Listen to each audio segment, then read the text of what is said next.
Started, and I'll defer to you and Jesse to figure out the interesting naming convention we have going on in this meeting. Jesse, why don't you run us through the tech side of tonight's festivities? All right, welcome to our virtual alcohol license review committee. We're going to cover a few basic items before beginning. If you lose connection at any point during the meeting, you can reconnect by clicking the link or calling the number in your original email. To members and city staff members, if you are able, please activate your video and keep it on for the duration of the meeting. Staff, if you are able, please activate your video when you are speaking. Use the raise hand feature when you'd like to be recognized to speak, ask question, and ask questions. Staff, click raise hand when you are asked a question. The chair will do their best to call on members in the order in which their hands are raised. Lowering your hand will take you out of the queue. Members of the public who have registered to speak, the name you entered in Zoom must match the name you entered in registration. You will remain muted until called upon. The clerk will tell you when your time is up. After speaking, a member of the body may ask you a question. If you need to share documentation with the committee, please send it to the email listed in today's agenda. Chair, the floor is yours. Brilliant. Thanks so much, Jesse. Jim, do we have any notified absences this evening? Just Mr. Donnelly is a notified absence. Super, thank you. And then I think we can go into the roll call for this evening. So, Jim, I'll turn it back over to you. All right. Mr. Fletcher? Here. Mr. Fletcher here. Alder Carter?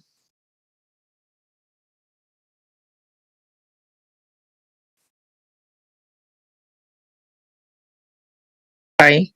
Present. Alder Carter here. Ms. Farley? Present. Dr. Reese? Here. Alder Revere? Here. Alder Miadzi? Chair, we have quorum. Thank you very much. And Jim, just so everyone hears it, I believe we're at the bare minimum for quorum, correct? That is correct. Yeah, so just keep that in mind as we roll along. Approval of the minutes. Is there a motion to approve minutes from our February the 16th meeting? I'll move to approve. Dr. Reese moves to approve. Is there a second? Second by Alder Carter. Any discussion of the minutes? Seeing none, all those who oppose signify so by raising your hand. Seeing none, the minutes. Oh, Alder Revere. I was signaling the opposite. Apologies, Vice Chair. No, that's okay. That's okay. I was in my years, I've never seen you oppose the minutes. No, the minutes stand unanimously approved. Public comment. Jim, do we have any public comment? I do not see any general public comment, no. Sounds good. Disclosures and recusals. Members of the body should make any required disclosures or recusals under the city's ethics code. Are there any such recusals or disclosures at this time? Seeing none. Thank you very much. That moves us on to the consent agenda. The ALRC uses a consent agenda for typically non-controversial items. It can include, certain conditions that have been agreed to by the applicant. If you're here appearing for your liquor license application this evening and your agenda item appears on the consent agenda, you are not required to speak in front of the committee. Jim, I would ask you, can you read the numbers for the consent agenda now, the brief, and then we will provide the typical opportunity for committee members, alders, staff, or any citizens registered to speak on the items, the possibility of removing those items from the consent agenda. Jim? Sure. The proposed consent agenda for March 16, 2020, recommended council to grant change of agent items number 4 and 5, business name change, item number 6, entity reorganization, item number 7, and I recommend the council to place on file without prejudice, recess public hearing, and number 8. And item number 8, the applicant reached out to me and said they no longer wish to pursue an application at this address. Thank you very much, Jim. Any items folks want to remove or discuss briefly on the consent agenda? Seeing none, is there a motion to approve the consent agenda?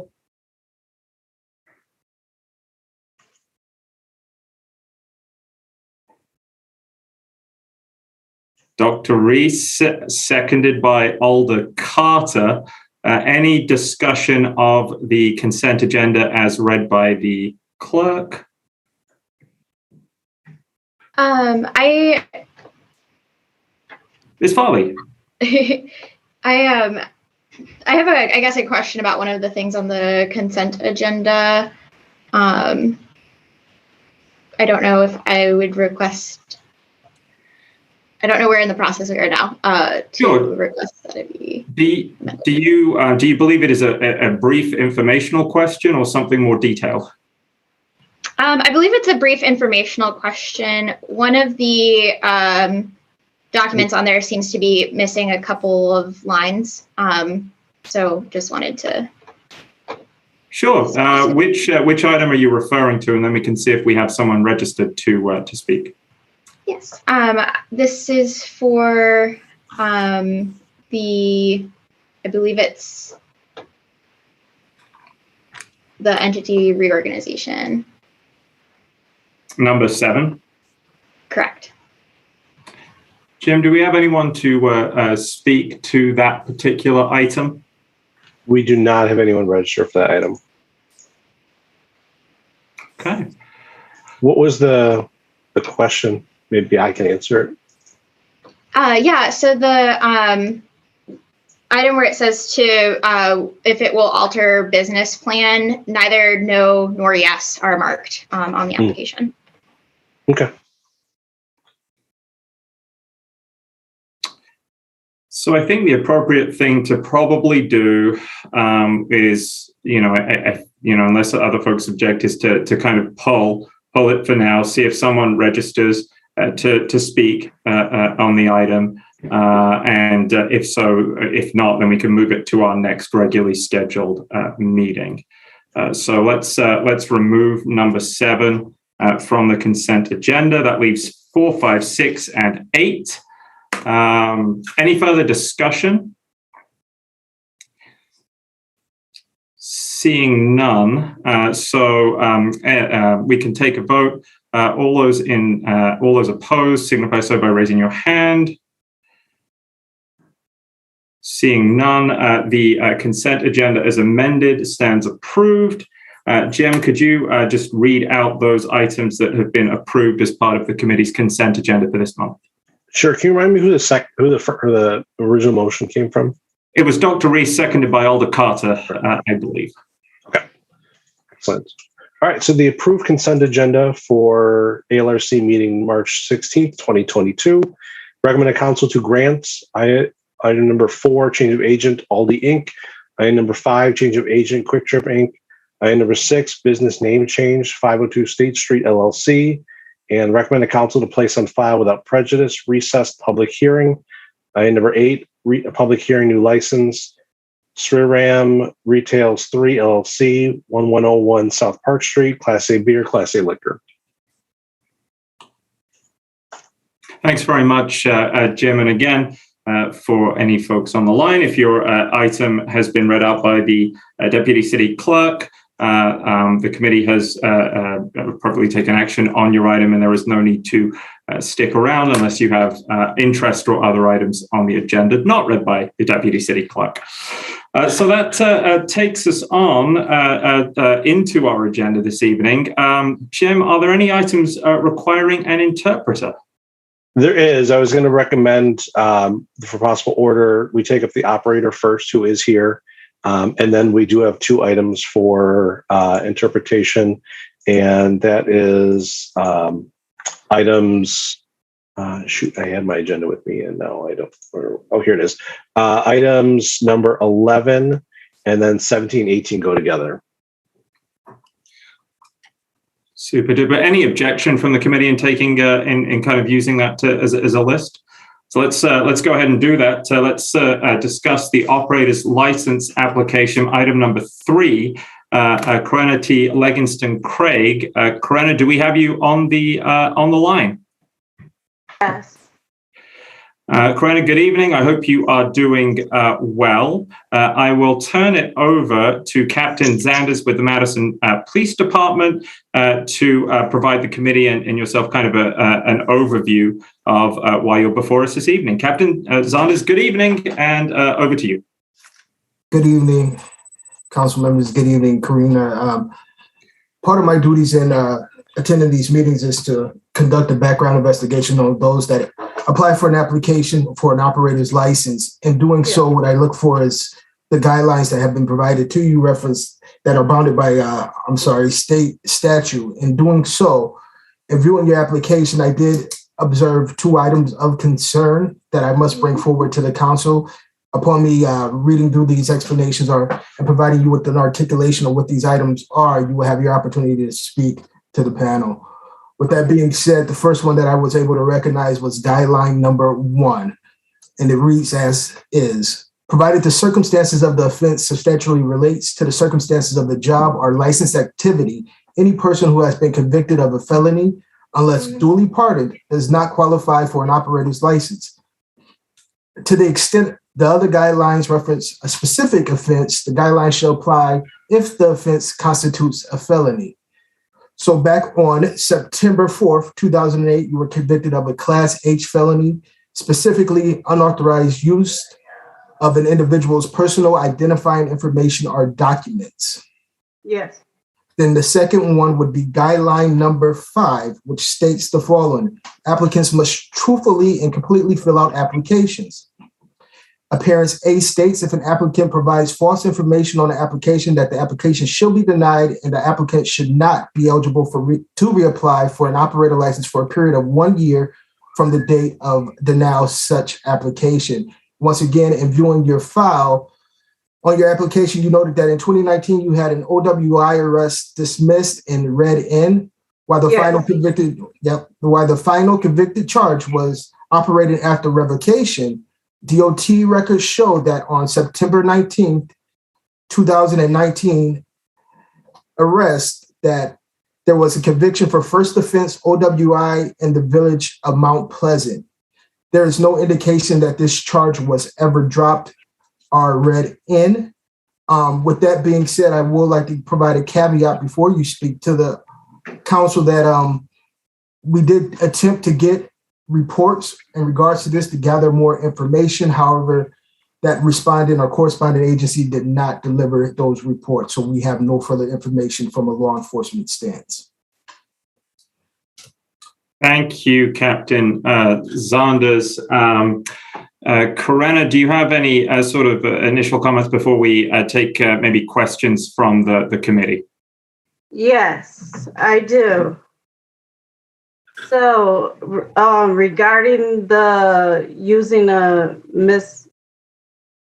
felony charge, that was my sister's name.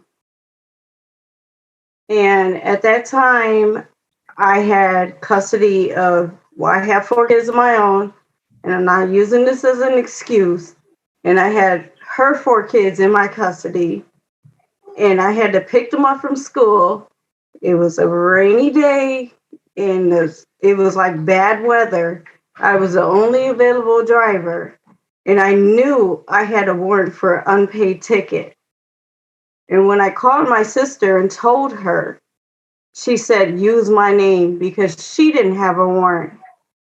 And at that time and place, my sister was in a bad situation that it was either kind of pay her to not tell that I used her name, or she was going to go to the courts. Being that her kids were in my custody and care, I didn't think that she was going to go to that extreme to do it, but she did. And I did get my license, my liquor license in Racine, after explaining this to the court system, because they actually went in and it was Judge Cruel who made the judging, and he said unfortunately he had to do it because it was falsified, but it was my sister. So it wasn't like it was somebody random I didn't know, or somebody I stole identification from. I was given permission by my sister, which she reneged on because she wanted money for other things.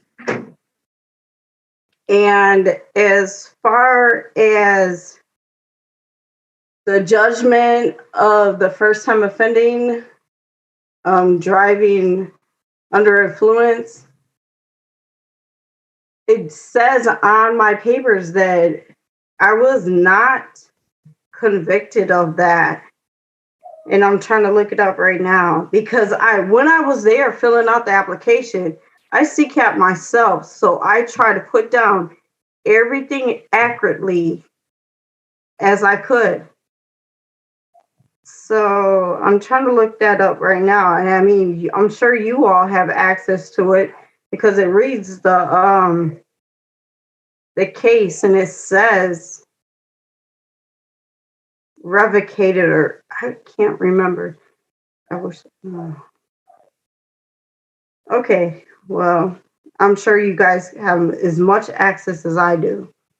Well, Corinna, before we continue on, I think members of the committee or staff may have questions or relevant points too. So, Attorney Zillaby.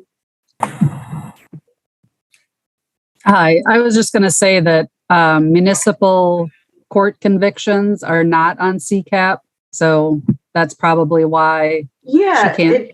I'm sorry, I didn't mean to stop you off, but just saying that I'm confused about this situation too, because they're telling me that it's Mount Pleasant Village, right? Right, and that would not be on CCAP then. Yes, but it's actually convicted in Racine. That's all I had to say was okay. That it's Thank you, Attorney Zillaby. Corinna, if you can, as we're proceeding, just kind of wait for more so questions from staff. That'd be good just to keep the flow of the discussion going. Questions from members of the committee or staff?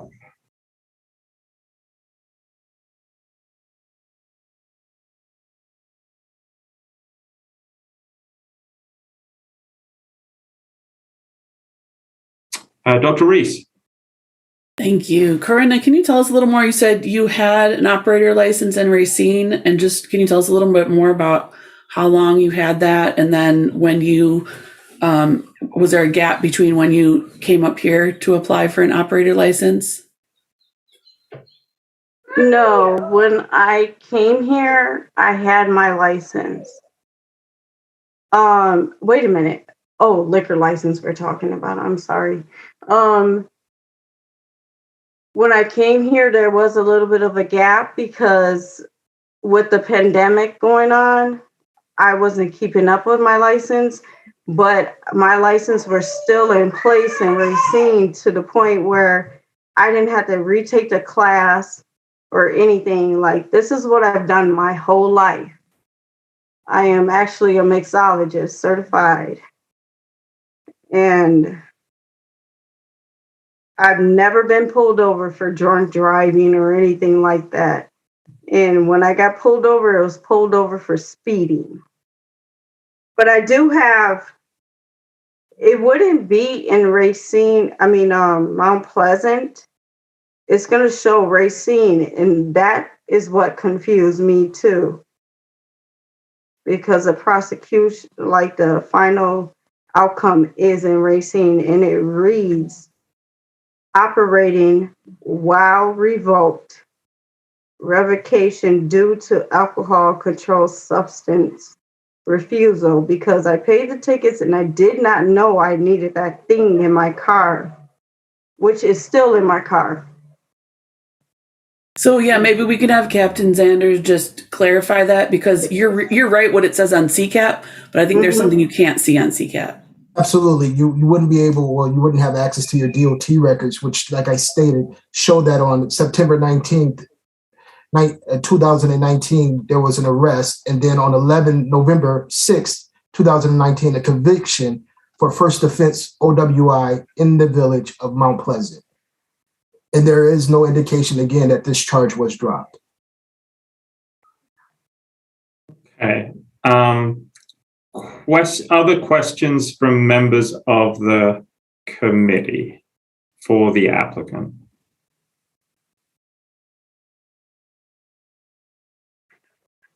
Seeing none, is there any discussion from members of the committee? Or indeed a motion would be in order if folks believe it appropriate. Attorney Zillaby, did I see you raise your hand? I did, but then I quickly put it down because maybe I'm being premature, but I was going to suggest that you maybe refer it to the next meeting and give Captain Zanders and or the applicant an opportunity to establish either that she wasn't convicted or that she was. I mean, I understand it shows on the DOT record, which is pretty accurate and reliable, but given what she's saying, perhaps you want to refer it to the next meeting and allow for more follow-up on that. Sounds good. Thank you, Attorney Zillaby. Ms. Farley. Yeah, motion to defer to the next meeting. Move to refer to the next meeting, seconded by Dr. Reese. Any discussion? Anyone opposed? Please do so by raising your hand. Dr. Reese, did you have go ahead. I was too slow on the discussion. I just wanted to say for the applicant, this is important to verify before we can move forward. So just make sure that that you maybe, I don't know if she has to contact the clerk's office or if Captain Zanders would reach out to her, but just to make sure that we close that loop. So I just wanted to offer that. Jim or Captain Zanders, will you follow up once we've done a bit more digging, I suppose? Yes, I can reach out to the applicant. Sounds good. Thank you very much. Again, just making sure, anyone opposed to the motion to refer to our next meeting? Seeing none, we will refer to our next regularly scheduled meeting. That moves us on to item number, Dr. Reese? Sorry, point of order. It looks like Alder Carter has dropped off. Yes, she has. And we don't have Alder Miadzi present with us either. I guess, Jim, what is the kind of, have we heard from Alder Miadzi at all? I have not heard from Alder Miadzi.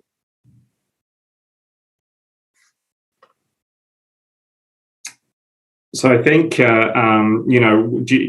do not have quorum to proceed on action items, and not, we can go back and double check, but in terms of the last item as well, to see if Alder Carter dropped off before before the quorum piece of it. So that may invalidate the last particular item as well. Jim, I guess a typical sort of preference. Are we kind of standing at in order, or are we automatically sort of kind of ending the session due to the lack of quorum? I think that might be a question for Attorney Reese. I don't know if we can take a recess and give my email a chance to reach out to Alder Miadzi. Yeah, Attorney Brist, any suggestions? Unless we see an opportunity to gain a quorum in the next few minutes, I think we probably have to adjourn because we lack a quorum. Jim, can we try reaching out to Alder Miadzi? Yep, I just sent an email. I'll give his number that I have for a call. And Alder Carter did say she'd be coming back, so I forgot to ask her how long that would be. So maybe we could, I could actually text her to see. Yeah, that would be helpful. But we would have to basically stay informal until she came back, because we can't adjourn and then come back, because the citizens aren't going to understand what's going on. So why don't we stand informal until such time as we potentially, hear back from Alder Miadzi or Alder Carter, and so thus not conducting any business. Does that satisfy the requirement, Attorney Brust? Yes, as long as we don't stretch it out too long. Yes, I don't suppose there are many here who would like to be informal for 3 hours, but never know.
I spoke to Alder Miadzi. He will not be able to attend. He's out of town.